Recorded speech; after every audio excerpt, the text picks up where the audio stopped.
ਸਤਿ ਸ਼੍ਰੀ ਅਕਾਲ ਜੀ। Star Canada TV ਦੇਖ ਰਹੇ ਸਾਰੇ ਦਰਸ਼ਕਾਂ ਦਾ ਸਵਾਗਤ। ਮੈਂ ਜਸਪ੍ਰੀਤ ਸਿੰਘ ਅਸ਼ਕ ਲੈ ਕੇ ਹਾਜ਼ਰ ਹਾਂ ਪ੍ਰੋਗਰਾਮ ਸਟਾਰ ਤਕਰਾਰ। ਇਸ ਪ੍ਰੋਗਰਾਮ ਦੇ ਵਿੱਚ ਅਸੀਂ ਕਿਸੇ ਨਾ ਕਿਸੇ ਮੁੱਦੇ ਉੱਤੇ ਚਰਚਾ ਕਰਦੇ ਹਾਂ, ਵਿਚਾਰ ਤਕਰਾਰ ਕਰਦੇ ਹਾਂ ਤੇ ਅੱਜ ਦਾ ਜਿਹੜਾ ਮੁੱਦਾ ਹੈ ਉਹ ਸਾਡਾ 올림픽 ਨਾਲ ਜੁੜਾ ਹੈ, ਖਾਸ ਕਰਕੇ ਸਾਡੀ ਨੈਸ਼ਨਲ ਗੇਮ ਹਾਕੀ ਨੂੰ ਲੈ ਕੇ ਵੀ ਕਿ ਜਿਹੜੇ ਖਿਡਾਰੀ ਉੱਥੇ ਪਹੁੰਚਦੇ ਨੇ ਉਹ ਆਪਣੀ ਮਿਹਨਤ ਨਾਲ ਪਹੁੰਚਦੇ ਨੇ, ਸਰਕਾਰਾਂ ਦਾ ਕਿੰਨਾ ਕੁ ਰੋਲ ਰਹਿੰਦਾ ਇਸ ਉੱਤੇ ਚਰਚਾ ਕਰਨੀ ਬਣਦੀ ਹੈ। ਤੇ ਇਹ ਵੀ ਚਰਚਾ ਕਰਨੀ ਬਣਦੀ ਹੈ ਵੀ ਕਈਆਂ ਜਿਹੜੀਆਂ ਮਾਹੌਲ ਉਹਨਾਂ ਨੂੰ ਮਿਲਦਾ ਖੇਡਣ ਤੋਂ ਪਹਿਲਾਂ 올림픽 ਦੇ ਵਿੱਚ ਅਸੀਂ ਉਮੀਦ ਤਾਂ ਕਰਦੇ ਹਾਂ ਕਿ ਉਹ 골ਡ ਲੈ ਕੇ ਆਉਣ, ਪਰ ਕੀ 골ਡ ਦੀ ਉਹਨਾਂ ਨੂੰ ਜਿਹੜੀ ਉਹਦਾ ਰਾਹ ਹੁੰਦਾ ਉਹ 골ਡ ਦਾ ਹੀ ਰਾਹ ਹੁੰਦਾ ਜਾਂ ਫਿਰ ਉਹ ਟੁੱਟੇ ਭੱਜੇ ਕੱਚੇ ਰਾਹ ਤੋਂ ਹੁੰਦੇ ਉੱਥੇ ਪਹੁੰਚਦੇ ਤੇ ਉਮੀਦ 골ਡ ਦੀ ਕਰ ਲੈਂਦੇ। ਉਸ ਉੱਤੇ ਚਰਚਾ ਕਰਾਂਗੇ। ਤੇ ਕਈ ਖਿਡਾਰੀਆਂ ਨੂੰ ਫਿਰ ਵੀ ਜਾਤੀ ਨਾਲ ਵੰਡਿਆ ਜਾਂਦਾ, ਧਰਮ ਨਾਲ ਵੰਡਿਆ ਜਾਂਦਾ ਜਾਂ ਏਰੀਆ ਵਾਈਜ਼ ਵੰਡ ਦਿੱਤਾ ਜਾਂਦਾ। ਜੇ ਕਿਸਾਨੀ ਅੰਦੋਲਨ ਨਾਲ ਮੈਂ ਜੋੜ ਕੇ ਦੇਖਾਂ ਇਸ ਨੂੰ ਤਾਂ ਕਿਸਾਨੀ ਅੰਦੋਲਨ ਦੇ ਵਿੱਚ ਜਦ ਇਹੀ ਪੰਜਾਬੀ ਜਾ ਕੇ ਉੱਥੇ ਸਿੰਘੂ ਬਾਰਡਰ 'ਤੇ ਬਹਿੰਦੇ ਨੇ ਤਾਂ ਉੱਥੇ ਉਹ ਪੰਜਾਬੀ ਹੋ ਜਾਂਦੇ ਨੇ, ਨਾ ਕਿ ਉਹ ਭਾਰਤੀ ਹੁੰਦੇ ਨੇ, ਹਿੰਦੁਸਤਾਨੀ ਹੁੰਦੇ ਨੇ। ਪਰ ਜਦ ਇਹੀ ਪੰਜਾਬੀ 올림픽 'ਚ 골ਡ ਲੈ ਕੇ ਆਉਂਦੇ ਨੇ ਫਿਰ ਉੱਥੇ ਪੰਜਾਬੀ ਨਹੀਂ ਰਹਿੰਦੇ, ਉਹ ਭਾਰਤੀ ਜਾਂ ਹਿੰਦੁਸਤਾਨੀ ਹੋ ਜਾਂਦੇ ਨੇ। ਇਸ ਉੱਤੇ ਵੀ ਚਰਚਾ ਕਰਨੀ ਬਣਦੀ ਹੈ। ਤਾਂ ਹਮੇਸ਼ਾ ਤਰ੍ਹਾਂ ਮੇਰੇ ਨਾਲ ਮੌਜੂਦ ਨੇ ਸਟੂਡੀਓ ਦੇ ਵਿੱਚ ਸੁਸ਼ੀਲ ਦੋਸਾਂਝ ਜੀ ਤੇ ਕਮਲ ਦੋਸਾਂਝ ਜੀ। ਆਓ ਸਭ ਤੋਂ ਪਹਿਲਾਂ ਸਵਾਗਤ ਕਰੀਏ। ਸਤਿ ਸ਼੍ਰੀ ਅਕਾਲ ਜੀ। ਸਤਿ ਸ਼੍ਰੀ ਅਕਾਲ ਜੀ, ਬਹੁਤ ਮਿਹਰਬਾਨੀ। ਸੋ 올림픽 ਦਾ ਵੱਡਾ ਦਿਨ ਸਾਡੇ ਲਈ 올림픽 ਦੇ ਵਿੱਚ ਰਿਹਾ। ਹਾਕੀ ਨੈਸ਼ਨਲ ਗੇਮ ਹਾਕੀ ਨੂੰ ਲੈ ਕੇ ਪਹਿਲਾਂ ਤਾਂ ਵਧਾਈ ਦੇ ਪਾਤਰ ਨੇ ਸਾਰੇ ਜਿਹੜੇ ਸਾਡੇ ਪਲੇਅਰ ਨੇ, ਖਾਸ ਕਰਕੇ ਹਾਕੀ ਟੀਮ ਜਿਹੜੇ ਇੰਨੇ ਸਾਲਾਂ ਬਾਅਦ ਜਿਹੜਾ ਬ੍ਰਾਊਨਜ਼ ਮੈਡਲ ਜਿੱਤੀ ਹੈ ਤੇ ਜਿਹੜੀ ਮਹਿਲਾ ਟੀਮ ਸੀ ਉਹ ਵੀ ਕਿਤੇ ਨਾ ਕਿਤੇ ਬੜੀ ਨੇੜੇ ਸੀ, ਪਰ ਚਲੋ ਜਿਹੜੀ ਕਿਸਮਤ ਹੈ ਉਹ ਬਦਲਦੀ ਹੈ। ਪਰ ਐਡਾ ਹੀ ਬਹੁਤ ਬੜੇ ਮਾਣ ਦੀ ਗੱਲ ਹੈ ਕਿ ਜਿਹੜੀ ਉਹ ਸੈਮੀਫਾਈਨਲ ਤੱਕ ਪੁੱਜ ਸਕੇ। ਜੀ ਬਹੁਤ ਤੁਸੀਂ ਵੱਡੀ ਗੱਲ ਕਹੀ ਆ। ਤੇ ਇਹ ਜਿਹੜੇ ਵੀ ਸਾਡੇ ਇਸ ਵੇਲੇ ਸਟਾਰ ਕੈਨੇਡਾ ਨੂੰ ਦੇਖ ਸੁਣ ਰਹੇ ਨੇ ਉਹਨਾਂ ਸਾਰਿਆਂ ਨੂੰ ਬਹੁਤ ਬਹੁਤ ਮੁਬਾਰਕਾਂ, ਸਾਰੇ ਜੱਗ ਨੂੰ ਮੁਬਾਰਕਾਂ, ਕਿਉਂਕਿ ਇਹ ਪ੍ਰਾਪਤੀ ਅਸ਼ਕ ਜੀ ਕੋਈ ਛੋਟੀ ਨਹੀਂ ਹੈ। ਜਿਹੜੀ ਸਾਡੀ ਪੁਰਸ਼ਾਂ ਦੀ ਹਾਕੀ ਟੀਮ ਹੈ ਉਹਨੇ 41 ਸਾਲ ਬਾਅਦ ਆਪਣਾ ਮੈਡਲ ਦਾ ਮੂੰਹ ਦੇਖਿਆ ਤੇ ਇੱਕ ਸਮਾਂ ਇਦਾਂ ਦਾ ਵੀ ਆਇਆ ਕਿ ਅਸੀਂ ਕੁਆਲੀਫਾਈ ਕਰਨ ਤੋਂ ਵੀ ਰਹਿ ਗਏ। ਸਾਨੂੰ ਯਾਦ ਆ ਰਿਹਾ ਸੀ ਜਦੋਂ ਅਸੀਂ ਮੈਚ ਦੇਖ ਰਹੇ ਸੀ ਵੀ ਅਸੀਂ ਪਾਕਿਸਤਾਨ ਨੂੰ ਮਿਸ ਕਰਦੇ ਸੀ, ਕਿਉਂਕਿ ਜਿਹੜੀ ਕਲਾਸੀਕਲ ਹਾਕੀ ਆ ਜਾਂ ਰਵਾਇਤੀ ਹਾਕੀ ਆ ਉਹਦੇ ਦੋ ਹੀ ਮਾਸਟਰ ਨੇ, ਭਾਰਤ ਤੇ ਪਾਕਿਸਤਾਨ। ਕਿਸੇ ਵੇਲੇ ਇਕੱਠੀ ਟੀਮ ਹੁੰਦੀ ਸੀ ਭਾਰਤ ਦੇ ਨਾਂ ਦੇ ਉੱਤੇ, ਜਿਹੜੇ ਪਹਿਲੇ ਅਸੀਂ 8 골ਡ ਮੈਡਲ ਗਿਣਦੇ ਆ ਨਾ, ਉਹਦੇ ਚੋਂ 4 골ਡ ਮੈਡਲ ਤਾਂ ਸੀਨੀਅਰ ਬਲਬੀਰ ਸਿੰਘ ਹੋਣਾ ਨੇ ਜਦ ਜਿਹੜਾ ਖੇਲਿਆ ਉਹਨਾਂ ਨੇ ਪਹਿਲਾ ਮੈਚ ਖੇਲ ਕੇ 3 골ਡ ਜਿਹੜੇ ਲੱਤੇ ਨੇ ਉਹ ਕੁਇਕ ਬਾਅਦ ਦੇ 골ਡ ਸੀ ਆਜ਼ਾਦ ਭਾਰਤ ਦੇ, ਪਰ ਉਸ ਤੋਂ ਪਹਿਲਾਂ ਵਾਲੇ ਜਿਹੜੇ ਇਕੱਠੇ 골ਡ ਆ ਉਹ ਭਾਰਤ ਤੇ ਪਾਕਿਸਤਾਨ ਇੱਕੋ ਮੁਲਕ ਹੁੰਦਾ ਸੀ। ਹੁਣ ਪਾਕਿਸਤਾਨ ਕੁਆਲੀਫਾਈ ਨਹੀਂ ਕਰ ਸਕਿਆ ਤੇ ਇੱਕ ਸਮਾਂ ਇਦਾਂ ਸੀ ਅਸੀਂ ਕੁਆਲੀਫਾਈ ਨਹੀਂ ਸੀ ਕਰ ਸਕਦੇ। ਇੱਕ ਸਮਾਂ ਸੀ ਅਸੀਂ 12 ਟੀਮਾਂ 'ਚ ਖੇਡ ਰਹੀਆਂ 12ਵੇਂ ਨੰਬਰ ਤੇ। ਇੱਕ ਸਮਾਂ ਸੀ 8 골ਡ ਮੈਡਲ ਅਸੀਂ ਜਿੱਤ ਰਹੇ ਹਾਂ। 1980 ਸਾਡਾ ਆਖਰੀ 골ਡ ਮੈਡਲ ਸੀ। ਸੋ ਅਸੀਂ ਜੇ 12ਵੇਂ ਨੰਬਰ ਤੋਂ ਵਾਪਸ ਪਹਿਲੇ ਚੌਂ 'ਚ ਆਉਂਦੇ ਹਾਂ ਤੇ ਪਹਿਲੇ ਚੌਂ 'ਚ ਆ ਕੇ ਵੀ ਅਸੀਂ ਫਿਰ ਕਾਂਸੀ ਦਾ ਮੈਡਲ ਜਿੱਤ ਰਹੇ ਹਾਂ ਤੇ ਉਹਨਾਂ ਟੀਮਾਂ ਦਾ ਮੁਕਾਬਲਾ ਕਰਦੇ ਹਾਂ ਜਿਹੜੀਆਂ ਟੀਮਾਂ ਇਸ ਵੇਲੇ ਸੁਪਰ ਪਾਵਰ ਨੇ ਹਾਕੀ ਦੇ ਵਿੱਚ, ਤੇ ਉਹਦੇ 'ਚ ਜਿੱਤ ਹਾਸਲ ਕਰਦੇ ਹਾਂ ਤਾਂ ਆਪਣੇ ਆਪ ਦੇ ਵਿੱਚ ਮਾਰਕੇਬਲ ਹੈ। ਤੇ ਇਹ ਕੋਈ ਅਚਾਨਕ ਨਹੀਂ ਵਾਪਰਿਆ, ਇਹ ਨਹੀਂ ਹੈ ਕਿ ਓਵਰਨਾਈਟ ਕੋਈ ਚੀਜ਼ਾਂ ਬਦਲ ਗਈਆਂ, ਕੋਈ ਚਮਤਕਾਰ ਹੋ ਗਿਆ। ਚਮਤਕਾਰ ਨਹੀਂ ਹੈ, ਇਹਦੇ ਪਿੱਛੇ ਬਹੁਤ ਬਹੁਤ ਜ਼ਿਆਦਾ ਮਿਹਨਤ ਹੈ ਸਾਡੇ ਖਿਡਾਰੀਆਂ ਦੀ ਵੀ ਤੇ ਕੁਝ ਹੋਰ ਕਾਰਕ ਵੀ ਹੈਗੇ, ਆਪਾਂ ਅੱਗੇ ਜਾ ਕੇ ਗੱਲ ਕਰਾਂਗੇ। ਨਾਲ ਹੀ ਮੈਂ ਜੇ ਕੁੜੀਆਂ ਦੀ ਹਾਕੀ ਦੀ ਗੱਲ ਕਰਾਂ, ਜਿਹੜਾ ਮੈਚ ਕੁੜੀਆਂ ਦਾ ਸੈਮੀਫਾਈਨਲ ਤੋਂ ਬਾਅਦ ਜਿਹੜਾ ਹੋਇਆ ਹੁਣ ਤੀਜੇ ਤੇ ਚੌਥੇ ਨੰਬਰ ਲਈ, ਉਹ 올림픽 ਚੈਂਪੀਅਨ ਬਰਤਾਨੀਆ ਦੇ ਨਾਲ ਹੋਇਆ ਤੇ ਐਸਾ ਕਮਾਲ ਦਾ ਮੈਚ ਹੋਇਆ, ਬਹੁਤ ਜ਼ਬਰਦਸਤ ਮੁਕਾਬਲਾ ਕੀਤਾ ਕੁੜੀਆਂ ਨੇ ਜੀ, ਬਹੁਤ ਜ਼ਬਰਦਸਤ ਮੁਕਾਬਲਾ। ਇਵਨ ਇਦਾਂ ਸੀ ਵੀ 3-1 ਤੇ ਅੱਗੇ ਸੀ ਸਾਡੀ ਟੀਮ ਤੇ ਫਿਰ ਬਾਅਦ ਵਿੱਚ ਇੱਕ ਗੋਲ ਜਿਹੜਾ ਦੂਜੇ ਹਾਫ ਦੇ ਵਿੱਚ ਬਰਤਾਨੀਆ ਹੋਰ ਕਰ ਗਿਆ, 3-3 ਬਰਾਬਰ ਹੋ ਗਿਆ। ਲਾਸਟ ਗੋਲ ਫਿਰ ਬਰਤਾਨੀਆ ਕਰ ਗਿਆ, ਪਰ ਆਖਰੀ ਮਰਹਲੇ ਤੱਕ ਭਾਰਤੀ ਕੁੜੀਆਂ ਨੇ ਪੂਰੀ ਆਪਣੀ ਜਿਹੜੀ ਇੱਕ ਤਾਕਤ ਵੀ ਦਿਖਾਈ, ਆਪਣੀ ਕਲਾਸੀਕਲ ਹਾਕੀ ਦਾ ਮੁਜ਼ਾਹਰਾ ਵੀ ਕੀਤਾ। ਵੱਖਰੀ ਗੱਲ ਹੈ, ਇਹ ਮੌਕਿਆਂ ਦੀ ਖੇਡ ਹੈ ਹਾਕੀ, ਕਿਉਂਕਿ ਬਹੁਤ ਫਾਸਟ ਗੇਮ ਹੈ ਤੇ ਇਹਨੂੰ ਮੌਕਿਆਂ ਦੀ ਖੇਡ ਕਿਹਾ ਜਾਂਦਾ ਵੀ ਮੌਕੇ ਕੌਣ ਅਵੇਲ ਕਰਦਾ। ਆਖਰੀ ਮਰਹਲੇ ਦੇ ਵਿੱਚ ਵੀ ਸਾਨੂੰ ਇੱਕ ਪੈਨਲਟੀ ਕਾਰਨਰ ਮਿਲਿਆ ਸੀ, ਅਸੀਂ ਉਹਨੂੰ ਨਹੀਂ ਕਨਵਰਟ ਕਰ ਸਕੇ ਗੋਲ ਦੇ ਵਿੱਚ। ਪਰ ਓਵਰਆਲ ਅੱਜ ਮਤਲਬ ਦੇਖੀਏ ਆਪਾਂ, ਓਵਰਆਲ ਸਾਰੇ ਸੀਨ ਨੂੰ ਦੇਖੀਏ ਤਾਂ ਸਾਰੀ ਦੁਨੀਆ ਦੇ ਵਿੱਚ ਜਿਹੜੀ ਔਰਤਾਂ ਦੀ ਹਾਕੀ ਹੈ ਉਹਦੇ 'ਚ ਅਸੀਂ ਜਿਹੜੇ ਆ ਇੱਥੇ ਵੀ ਔਰਤਾਂ ਦੀ ਹਾਕੀ 'ਚ ਵੀ 41 ਸਾਲ ਬਾਅਦ 올림픽 ਦੇ ਪਹਿਲੇ ਚੌਂ 'ਚ ਆਏ ਆ ਤੇ ਪਹਿਲੇ ਚੌਂ 'ਚ ਆਉਣਾ ਤੇ ਆਖਰੀ ਮਰਹਲੇ 'ਚ ਹਾਰ ਜਾਣਾ, ਇਹ ਕੋਈ ਹਾਰ ਨਹੀਂ ਹੈ, ਜਿੱਤ ਵਰਗਾ ਜਿੱਤ ਬੜੀ ਜਿੱਤ ਦੀ ਗੱਲ ਹੈਗੀ ਆ। ਮੈਂ ਇੱਕ ਇੱਥੇ ਗੱਲ ਬਹੁਤ ਸਾਰੀਆਂ ਨੇ, ਹਾਲਾਂਕਿ ਆਪਾਂ ਜਿਵੇਂ ਪਹਿਲਾਂ ਮੈਂ ਦੱਸਿਆ ਵੀ ਏਰੀਆ ਵਾਈਜ਼ ਜਾਂ ਜਾਤ ਪਾਤ ਤੇ ਵੀ ਅਸੀਂ ਵੰਡਦੇ ਆ, ਉਹਨੂੰ ਲੈ ਕੇ ਵੀ ਬਹੁਤ ਸਾਰੇ ਮਾਮਲੇ ਸਾਹਮਣੇ ਉਹਨਾਂ ਦੇ ਚਰਚਾ ਕਰਦੇ, ਪਰ ਮੀਡੀਆ ਦੇ ਰੋਲ ਦੀ ਸਭ ਤੋਂ ਪਹਿਲਾਂ ਗੱਲ ਕਰੀਏ। ਜਦ ਤੱਕ ਸਾਡੀ ਮਹਿਲਾ ਹਾਕੀ ਜਾਂ ਪੁਰਸ਼ ਹਾਕੀ ਆ, ਜਦ ਤੱਕ 2-4 ਮੈਚ ਨਹੀਂ ਜਿੱਤੇ ਸੀ ਤਦ ਤੱਕ ਮੀਡੀਆ ਵੀ ਕਵਰੇਜ ਨਹੀਂ ਦੇ ਰਿਹਾ ਸੀ।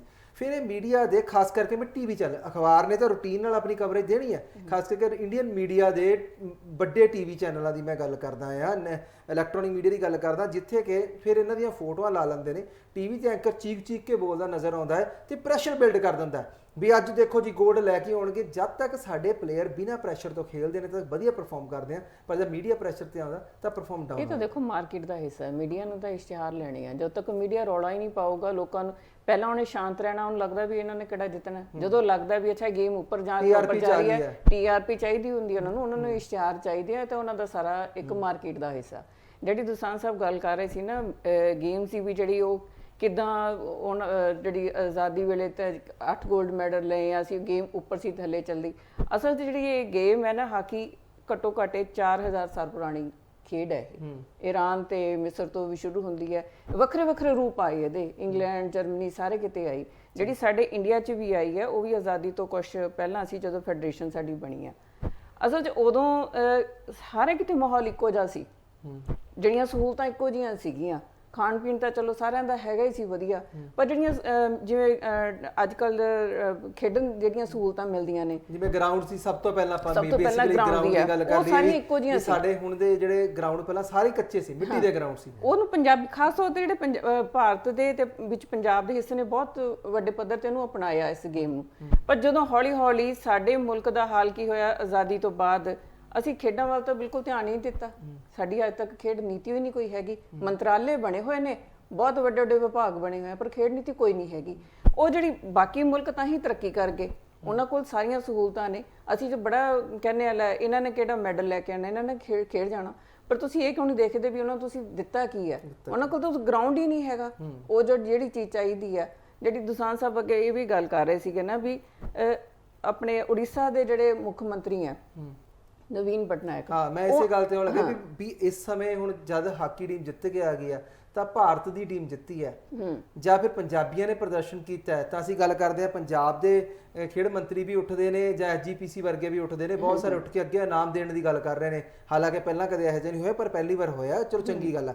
ਤੇ ਦੂਜੇ ਪਾਸੇ ਹਰਿਆਣਾ ਵੀ ਆਪਣੀ ਦਾਅਵੇਦਾਰੀ ਪੇਸ਼ ਕਰਨ ਲੱਗਦਾ ਵੀ ਟੀਮ 'ਚੋਂ ਅਸੀਂ ਹਿੱਸੇ ਪਾ ਲੈਂਦੇ ਆ ਵੀ ਆ ਮੇਰੇ 4 ਆ ਤੇਰੇ 4, ਪਰ ਜਦ 올림픽 ਲਈ ਜਾਂਦੇ ਨੇ ਜਾਂ ਟੀਮ ਖੇਲਣਾ ਸ਼ੁਰੂ ਕਰਦੀ ਆ ਗੇਮ ਦੇ ਉੱਤੇ, ਫਿਰ ਕੋਈ ਵੀ ਪੈਸੇ ਨਾਲ ਸਿਰਫ ਉੜੀਸਾ ਦੀ ਸਰਕਾਰ ਨੂੰ ਲੈ ਕੇ ਗੱਲ ਆ ਰਹੀ ਹੈ। ਵੀ ਨਾ ਮੁਕਾਬਲਾ ਚੱਲਦਾ, ਤੁਹਾਨੂੰ ਤੁਸੀਂ ਪਿਛਲੇ ਰਿਕਾਰਡ ਵੀ ਕੱਢ ਲਓ।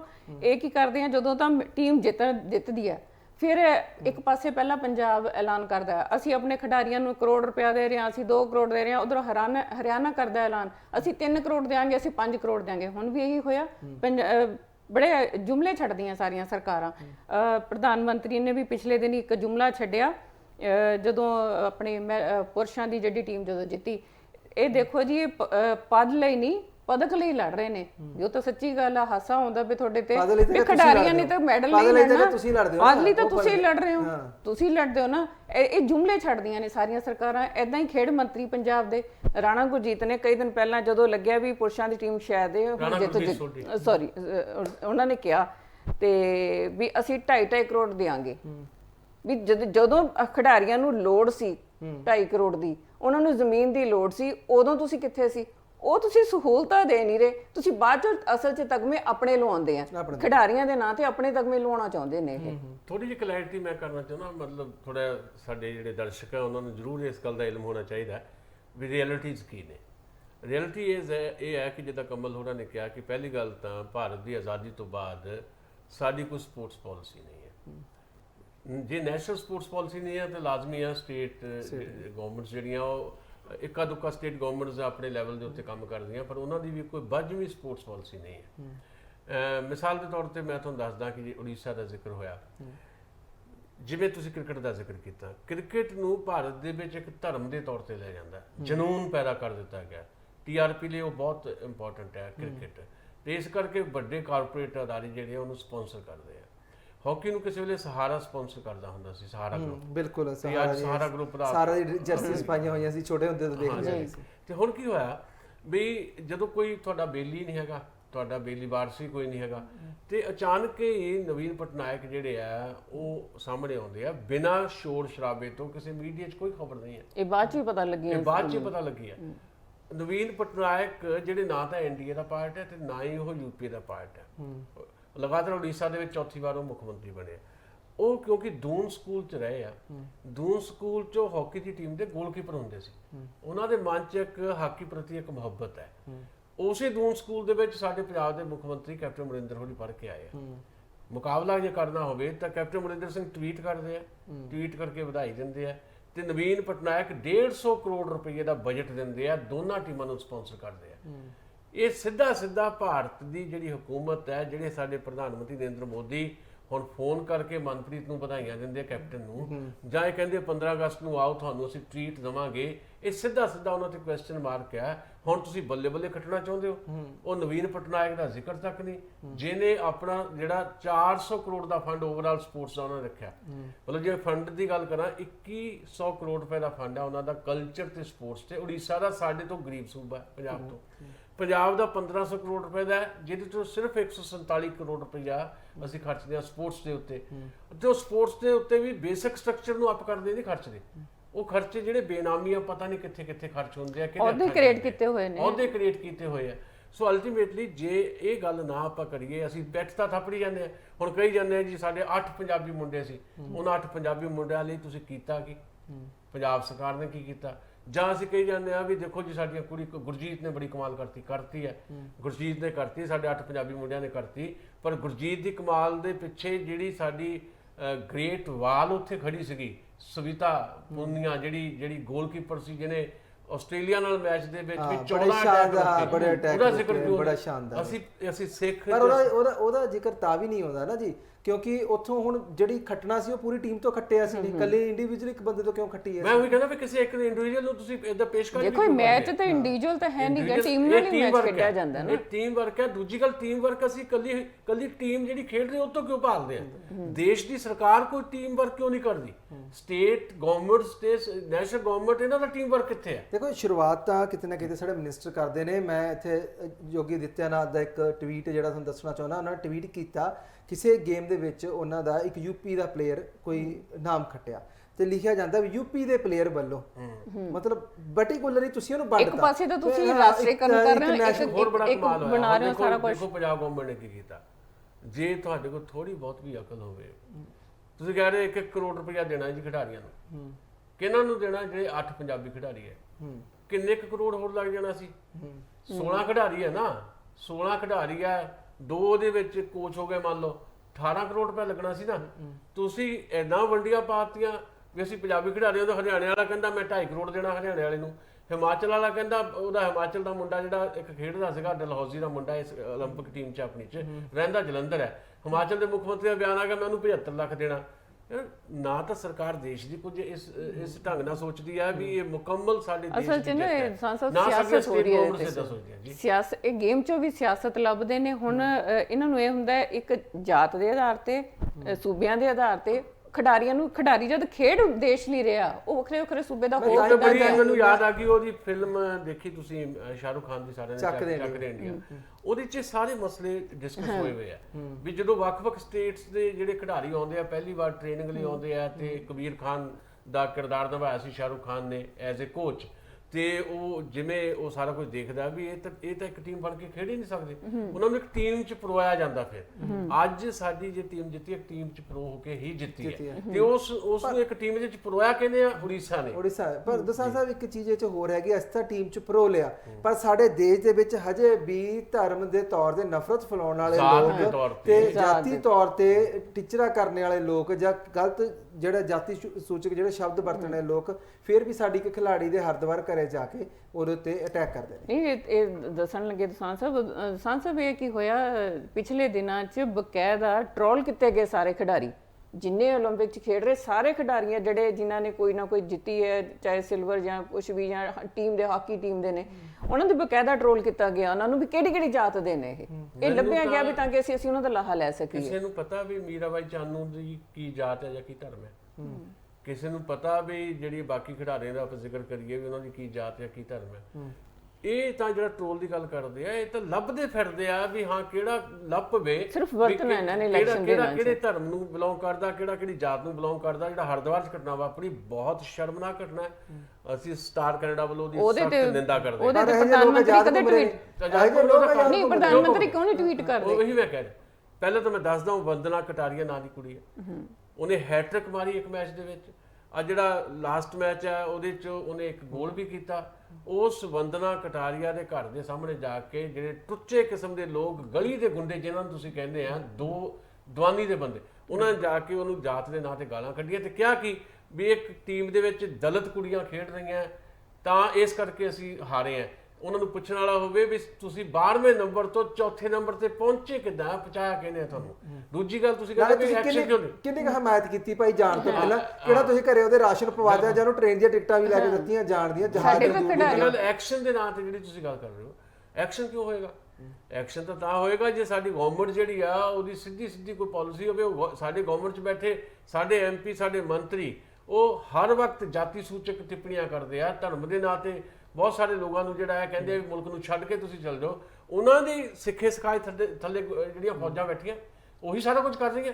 ਇਸ ਕਰਕੇ ਜਿੱਥੇ ਇੱਕ ਵਾਰੀ ਪ੍ਰਧਾਨ ਮੰਤਰੀ ਜੀ ਆਪਣੀ ਪਿੱਠ ਥਾਪਣ, ਉਹਨਾਂ ਨੂੰ ਵੀ ਮੁਬਾਰਕ ਹੈ, ਉਹ ਸਾਰੇ ਦੇਸ਼ ਨੂੰ ਮੁਬਾਰਕ ਦੇ ਰਹੇ, ਪ੍ਰਧਾਨ ਮੰਤਰੀ ਨਰਿੰਦਰ ਮੋਦੀ ਨੂੰ ਵੀ ਮੁਬਾਰਕ ਹੈ, ਪਰ ਇਹਨਾਂ ਚੀਜ਼ਾਂ ਨੂੰ ਵੀ ਦਰੁਸਤ ਕਰੋ। ਇਹ ਅਸਲ 'ਚ ਪ੍ਰਧਾਨ ਮੰਤਰੀ ਜਿਹੜੇ ਸਾਡੇ ਨਾ, ਇਹ ਜਿਹੜੇ ਜਿੰਨਾ ਵੀ ਹੁੜਦੰਗ ਮਚਾਉਂਦੇ ਇਹਨਾਂ ਨੂੰ ਪ੍ਰੋਟੈਕਟ ਨਹੀਂ ਕਰਦੇ ਬਲਕਿ ਪਾਲਦੇ ਨੇ, ਤਾਂ ਕਿ ਇਹਨਾਂ ਨੂੰ ਅਸੀਂ ਅੱਗੇ ਗਾਂ ਕਿੱਦਾਂ ਵਰਤ ਸਕਦੇ ਹਾਂ। ਨਹੀਂ ਤੇ ਇਹ ਕਾਰਨ ਕੀ ਹੈ ਵੀ ਕਾਰਵਾਈ ਕਿਉਂ ਨਾ ਅੱਛਾ, ਇੱਕ ਵੰਡਣ ਦੀ ਗੱਲ ਤੇ ਆਪਾਂ ਜੇ ਗੱਲ ਕਰ ਲਈਏ, ਮੈਂ ਜਿਵੇਂ ਪਹਿਲਾਂ ਸ਼ੁਰੂ 'ਚ ਗੱਲ ਕਹੀ ਸੀ ਕਿ ਬੜਾ ਇਸ ਵਕਤ ਇਸ ਮਸਲਾ ਹੀ ਭਖਿਆ ਹੋਇਆ ਵੀ ਜਦ ਉਹੀ ਪੰਜਾਬੀ, ਉਹੀ ਕਿਸਾਨਾਂ ਦੇ ਪੁੱਤ ਜਦ ਟੀਮ ਦੇ ਵਿੱਚ ਖੇਲਦੇ ਨੇ, ਜੇ ਇਹ ਲੋਕ ਜਾਤੀ ਪਾਤੀ ਜਾਂ ਉਹਦੇ ਏਰੀਆ ਦੇ ਵੰਡਦੇ ਨੇ, ਮੈਂ ਉਹਨਾਂ ਨੂੰ ਜਵਾਬ ਦੇਣ ਲਈ ਇਹ ਗੱਲ ਕਹਿ ਰਿਹਾ ਨਹੀਂ ਵੀ ਅਸੀਂ ਵੰਡ ਰਹੇ ਹਾਂ, ਪੰਜਾਬ ਦਾ ਹੀ ਸਮਝਦੇ ਹਾਂ। ਜਦ ਉਹ ਖੇਲਦੇ ਨੇ ਤਾਂ ਫਿਰ ਉਹ ਭਾਰਤ ਦੇ ਲੋਕ ਨੇ, ਭਾਰਤ ਦੇ ਵਸਿੰਦੇ ਨੇ, ਭਾਰਤ ਦੇ ਨਾਗਰਿਕ ਨੇ, ਜਿਹੜੇ ਕਿ ਹਾਕੀ ਦੇ ਵਿੱਚ ਖੇਲ ਕੇ ਆਏ। ਵਧੀਆ ਗੱਲ ਹੈ, ਸਾਨੂੰ ਇਦਾਂ ਹੀ ਕਹਿਣਾ ਚਾਹੀਦਾ ਹਰ ਮਸਲੇ ਨੂੰ ਲੈ ਕੇ ਵੀ ਭਾਰਤ ਦੇ ਵਸਿੰਦੇ ਪੰਜਾਬੀ ਵੀ ਸਾਡਾ ਮਾਣ ਹੈ, ਪੰਜਾਬੀ ਇਹ ਕੋਈ ਗੱਲ ਨਹੀਂ ਹੈ, ਬਿਲਕੁਲ ਕਹਿਣਾ ਪੈਣਾ। ਪਰ ਜਦ ਇਹੀ ਪੰਜਾਬੀ, ਇਹੀ ਲੋਕ ਜਦ ਜਾ ਕੇ ਸਿੰਘੂ ਬਾਰਡਰ ਤੇ ਬੈਠ ਕੇ ਆਪਣਾ ਹੱਕ ਮੰਗਦੇ ਨੇ, ਫਿਰ ਉਹ ਖਾਲਿਸਤਾਨੀ ਹੋ ਜਾਂਦੇ ਨੇ, ਫਿਰ ਉਹ ਭਾਰਤੀ ਨਹੀਂ ਹੁੰਦੇ, ਫਿਰ ਕਿਉਂ ਦੇਸ਼ ਦੀ ਵਾਸੀ? ਇਹ ਹੈਗੀ ਆ ਸਹੂਲਤ ਦੀ ਰਾਜਨੀਤੀ। ਕਿਹੜੀ ਚੀਜ਼ ਤੁਹਾਨੂੰ ਕਿੱਦਾਂ ਸੂਟ ਕਰਦੀ ਹੈ?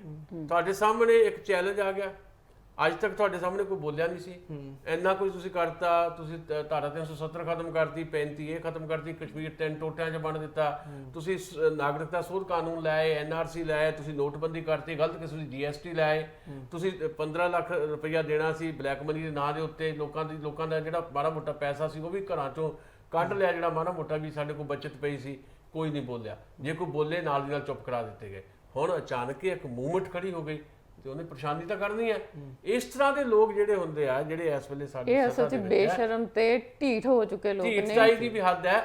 ਮਤਲਬ ਇਹ ਲੋਕ ਜਿਹੜੇ ਆ ਸਹੂਲਤ ਦੀ ਰਾਜਨੀਤੀ ਕਰਦੇ, ਕਿਹੜੀ ਚੀਜ਼ ਕਿੱਦਾਂ ਸੂਟ ਕਰਦੀ ਹੈ। ਹੁਣ ਸਾਡੀ ਫੌਜ ਖਤਰਾ ਪੈਦਾ ਹੋ ਗਿਆ, ਫੌਜ ਵੀ ਤਾਂ ਸਾਡੇ ਬੈਠੇ ਆ, ਫੌਜ 'ਚ ਸਾਡੇ ਕਿਉਂ ਨਹੀਂ ਪੰਜਾਬੀ? ਸਾਰੇ ਤਰ੍ਹਾਂ ਦੇ ਬੈਠੇ ਆ। ਫੌਜ ਕੋਈ ਇੱਕ ਏਰੀਆ ਥੋੜੀ ਹੈ, ਕੋਈ ਇੱਕ ਸੂਬਾ ਥੋੜੀ ਹੈ, ਸਾਰੇ ਬੈਠੇ ਨੇ। ਇਹਦੇ ਖਿਡਾਰੀ ਵੀ ਨੇ, ਉਹ ਭਾਰਤ ਲਈ ਕੰਮ ਕਰਦੇ ਨੇ, ਉਹ ਨੈਸ਼ਨੈਲਿਟੀ ਉਹਨਾਂ 'ਚ ਝਲਕਦੀ, ਉਹ 'ਚ ਕੰਮ ਕਰਦੇ ਨੇ, ਇਸ ਦੇਸ਼ ਲਈ ਕੰਮ ਕਰਦੇ, ਆਪਣਾ ਦੇਸ਼ ਨੂੰ ਆਪਣਾ ਸਮਝਦੇ ਨੇ। ਪਰ ਇਹ ਲੋਕ ਸਾਨੂੰ ਦੇਸ਼ ਦੇ ਨਾਂ ਤੇ ਵਰਤਦੇ ਨੇ, ਵਰਤ ਕੇ ਸੁੱਟ ਦਿੰਦੇ ਨੇ। ਜੇ ਤਾਂ ਇਹਨਾਂ ਨੂੰ, ਬਿਲਕੁਲ ਜਸਾਨ ਸਾਹਿਬ ਨੇ ਕਿਹਾ, ਜੇ ਤਾਂ ਇਹਨਾਂ ਨੂੰ ਫਾਇਦਾ ਲੱਗਦਾ ਫਿਰ ਤੇ ਸਾਡੇ ਦੇਸ਼ ਦੇ ਲੋਕ ਨੇ, ਸਾਡੇ ਆਪਣੇ ਨੇ, ਪਰ ਜਦ ਇਹਨੂੰ ਲੱਗਦਾ ਵੀ ਸਾਡੇ ਖਿਲਾਫ ਬੋਲਨੇ ਨੇ, ਫਿਰ ਇਹ ਖਾਲਿਸਤਾਨੀ ਤੇ ਬਾਹਰ ਲੈਣੇ।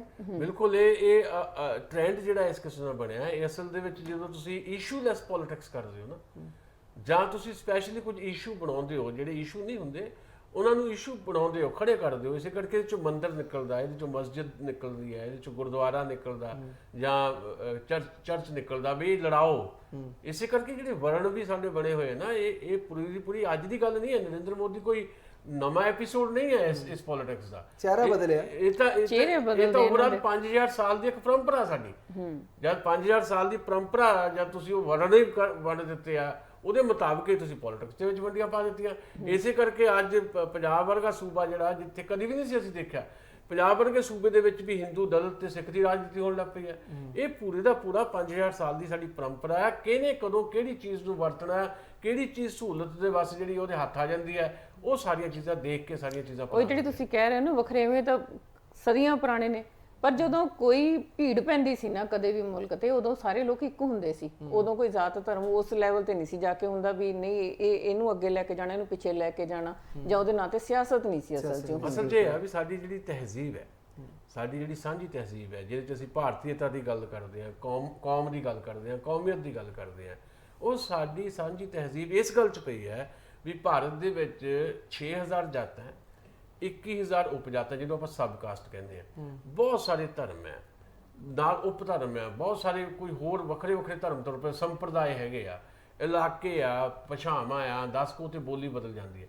ਇਹ ਭਾਰਤ ਦੀ ਸਾਂਝੀ ਤਹਿਜ਼ੀਬ ਹੈ ਤੇ ਇਹੀ ਭਾਰਤ ਦੀ ਸਭ ਤੋਂ ਵੱਡੀ ਤਾਕਤ ਹੈ। ਅਸੀਂ ਵੱਖਰੇ ਵੱਖਰੇ ਫੁੱਲਾਂ ਭਾਰਤ ਮਾਂ ਫੁਲਵਾੜੀ ਦੇ, ਪਰ ਇਹੀ ਸਭ ਤੋਂ ਵੱਡੀ ਤਾਕਤ ਜਿਹੜੀ ਆ ਪੋਲੀਟੀਸ਼ੀਅਨ ਨੇ ਸਾਡੀ ਸਭ ਤੋਂ ਵੱਡੀ ਕਮਜ਼ੋਰੀ ਬਣਾਤੀ ਹੈ। ਮਤਲਬ ਤਾਕਤ ਨੂੰ ਕਮਜ਼ੋਰੀ 'ਚ ਕਿੱਦਾਂ ਕਨਵਰਟ ਕਰੀਦਾ, ਇਹ ਸਾਡੇ ਪੋਲੀਟੀਸ਼ੀਅਨ ਨੇ ਸਾਨੂੰ ਦੱਸਿਆ ਤੇ ਉਹਦੇ 'ਚ ਲੋਕਾਂ ਨੂੰ ਉਲਝਾਇਆ ਜਾ ਰਿਹਾ ਬਾਰ-ਬਾਰ। ਉਹ ਸਪੋਰਟਸ ਤੇ ਵੀ ਲਾਗੂ ਕਰ ਰਿਹਾ, ਸਪੋਰਟਸ ਤੇ ਵੀ ਲਾਗੂ। ਬਿਲਕੁਲ, ਜਿਹੜਾ ਸਾਡਾ ਸਪੋਰਟਸ ਜਿਹੜਾ ਨੁਕਸਾਨਿਆ ਜਾ ਰਿਹਾ, ਪਰ ਇੱਕ ਗੱਲ ਜ਼ਰੂਰ ਹੈਗੀ ਆ, ਇੱਕ ਜੇ ਗੇਮ ਕੱਲੀ ਹਾਕੀ ਦੀ ਗੇਮ ਦੀ ਗੱਲ ਕਰੀਏ, ਇਹ ਦੇਸ਼ ਦੇ ਵਿੱਚ ਜਿਵੇਂ ਪਹਿਲਾਂ ਹੀ ਆਪਾਂ ਗੱਲ ਕੀਤੀ ਵੀ ਕ੍ਰਿਕਟ ਪ੍ਰਧਾਨ ਸੂਬਾ ਹੋ ਚੱਲਿਆ, ਕ੍ਰਿਕਟ ਪ੍ਰਧਾਨ ਦੇਸ਼ ਹੋ ਚੱਲਿਆ ਤੇ ਹਾਕੀ ਕਿਤੇ ਨਾ ਕਿ ਵਿਸਰਦੀ ਜਾ ਰਹੀ ਹੈ। ਸਭ ਤੋਂ ਵੱਡਾ ਕਾਰਨ ਕੀ ਲੱਗਦਾ? ਸਭ ਤੋਂ ਵੱਡਾ ਕਾਰਨ ਤਾਂ ਇਹੀ ਹੈ ਵੀ ਮਾਰਕੀਟ ਦੇਖਦੀ ਹੁੰਦੀ ਹੈ ਵੀ ਕਿੱਥੇ ਪੈਸੇ ਲਾ ਕੇ ਸਾਨੂੰ ਉਹਦਾ ਲਾਭ ਮਿਲਦਾ।